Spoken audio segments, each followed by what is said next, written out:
I think most people know this, and we are prideful of the fact that most years we operate in the black, but most athletic departments lose money or make little to nothing on a year-to-year basis. So you talked about, we're going to have to find ways to find this $21 million. So you mentioned some possibilities and creating new revenue streams.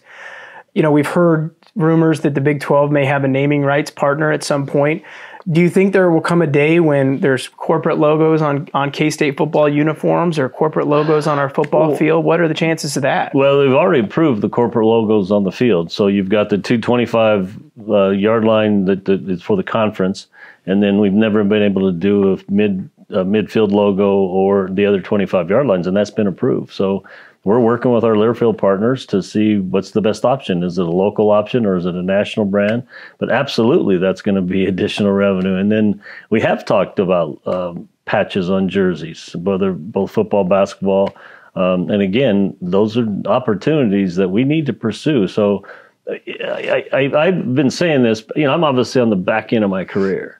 And so what I've grown up with in this business with the old traditional scholarships, tuition fees, room, board, and books, and that's it, right? And then we start easing into some of these other, which are great benefits for athletes, whether it's NIL or Boston money, because they all deserve it.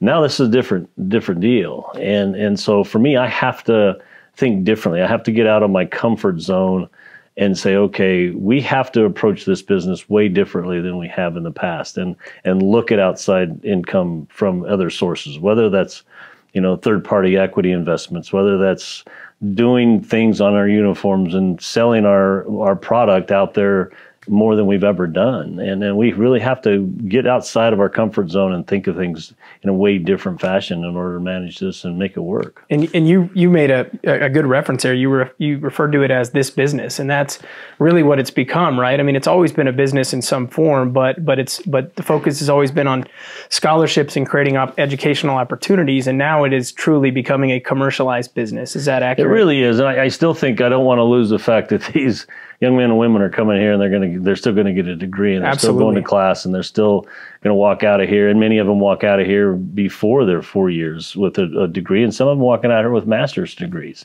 or secondary degrees. And to me, that's what we still have to remember the business we're in. But at the end of the day, these men and women are coming here. They want to still compete at the highest level.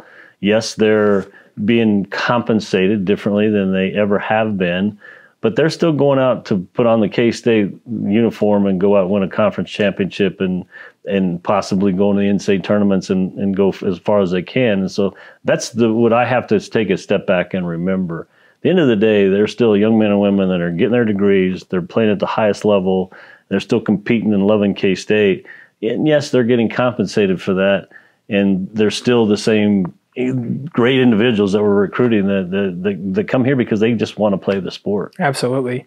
It's funny you mentioned, you talk about the changes and having to change your mindset.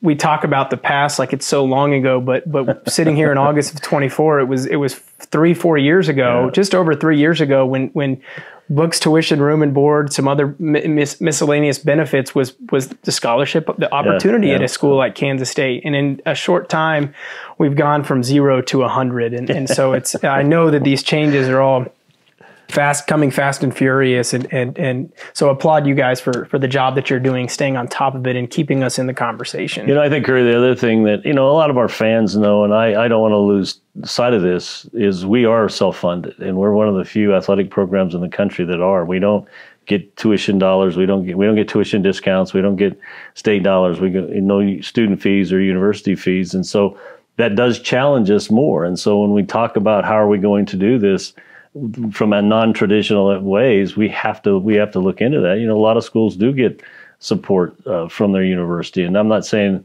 that the university doesn't want to. They would love to, but they've got other priorities as well, and we've been able to manage very successfully on our own, and we're going to need to continue to do that.